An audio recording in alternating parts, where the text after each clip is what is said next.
Climate change is grossly unfair. Consider this.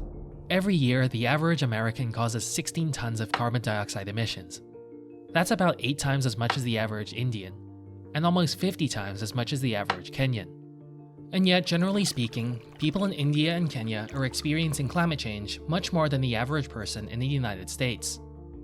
Since 1970, over 2 million people have died in hurricanes, droughts, floods, and other climate disasters, and 91% of those deaths happened in developing countries. That disparity is only going to get worse as the planet gets hotter, because those disasters are now happening 4 to 5 times more often than they were 50 years ago, and causing 7 times as much damage. So how did we get here, and what can we do to solve the vast injustices of climate change? Let's start with a brief history lesson. Global inequality has grown massively over the last 200 years. Today, the world's richest country, Luxembourg, has an average income of about $118,000, whereas in the poorest country, Burundi, that figure is just $700.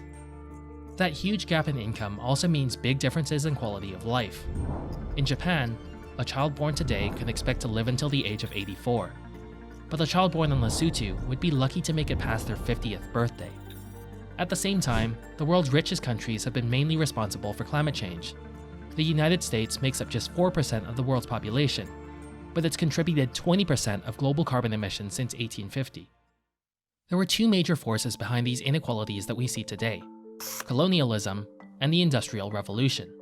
Around 500 years ago, many European countries started to establish colonies in the Americas, eventually building up global empires that also covered large parts of Africa, Asia, Australia, and the Pacific by the end of the 18th century. By this point, Europe and the US were also going through the Industrial Revolution, which saw the large-scale adoption of machines and factories, as well as the burning of fossil fuels. Both colonialism and the Industrial Revolution led to rapid economic growth and rising living standards in Europe and its settler colonies like the US, Canada, and Australia. But colonialism also hindered development in many other parts of the world, where the colonial powers were mainly interested in extracting natural resources and keeping the wealth to themselves, leaving the native people to linger in poverty. Today, many colonized countries still suffer deforestation and land degradation that began under colonialism. In the Indian Himalayas, deforestation today can be traced all the way back to the construction of railways by the British in the 19th century.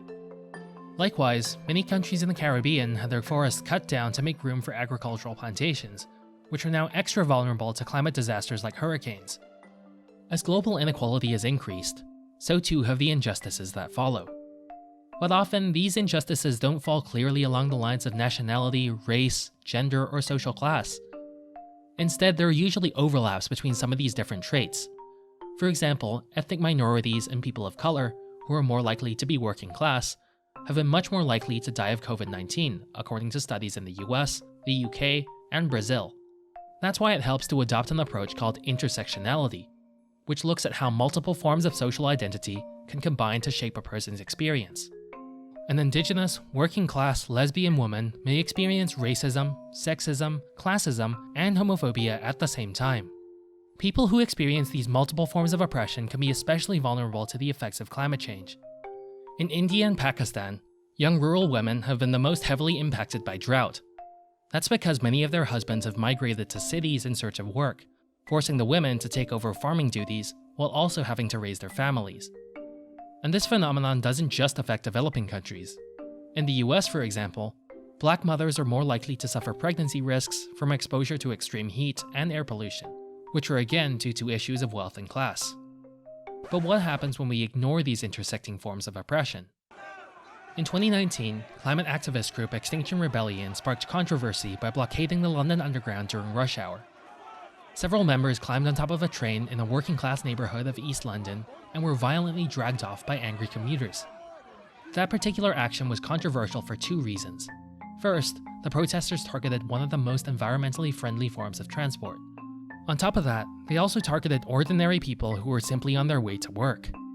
Extinction Rebellion says its strategy is to build mass support for climate action through civil disobedience, but it runs the risk of alienating many of the people it wants to attract.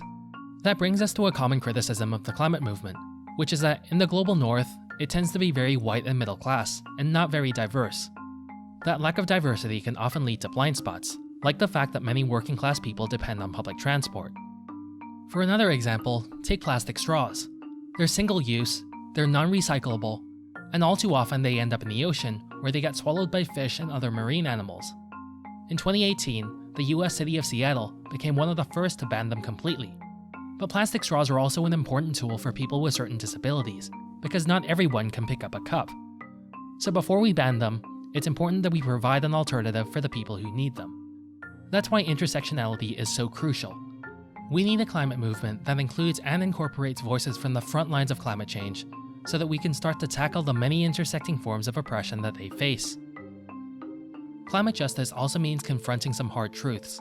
The world's richest countries aren't just emitting too much carbon. They're also over-consuming. According to the Global Footprint Network, humanity is consuming about 70% more resources than the Earth can regenerate each year. And the average person in North America consumes about 6 times as many resources as the average person in Africa. In other words, if everyone on the planet lived like North Americans, we would need about 5 planets. Some scholars and activists say rich countries have a moral duty to drastically reduce consumption to allow enough resources for poorer countries to reach a decent standard of living. That process is often referred to as degrowth, and it would mean redesigning the global economy so that people in rich countries can continue to live well while consuming far less. It would also mean building solidarity across the globe and across racial, ethnic, socioeconomic, and intergenerational lines, because none of us can solve climate change by ourselves. But reducing consumption isn't enough, because what would happen if people in rich countries suddenly stopped spending money? Well, that's exactly what happened during the COVID-19 lockdowns, and both poverty and unemployment skyrocketed around the world. So degrowth needs to be done fairly, and that means protecting people who could lose their livelihoods if we started to live greener. For instance, we need to retrain coal miners and oil workers to find jobs in renewable energy. So what's your role in all of this? If you're doing well for yourself and you'd like to make a difference, there are always ways to donate time or money to support grassroots climate change projects. Check the link in the description for a list of campaigns to consider supporting. And if you live in a community that's already suffering from the effects of climate change, it's never too late to start building resilience by getting involved in the climate adaptation project. Here at the Global Landscapes Forum, we've recently launched a GLFX initiative to drive local action towards more sustainable landscapes, whether that means planting trees, protecting coral reefs, or creating opportunities for young people from disadvantaged backgrounds. If that sounds like your thing, visit the GLFX website through the link in the description to learn more. So that's it for today's episode of Landscape TV, but before you go, we want to hear your ideas. What does climate justice mean to you? Let us know in the comments, and if you enjoyed this video, don't forget to smash that like button and subscribe to be the first to know when our next episode comes out. Thank you for watching, and we'll see you next time.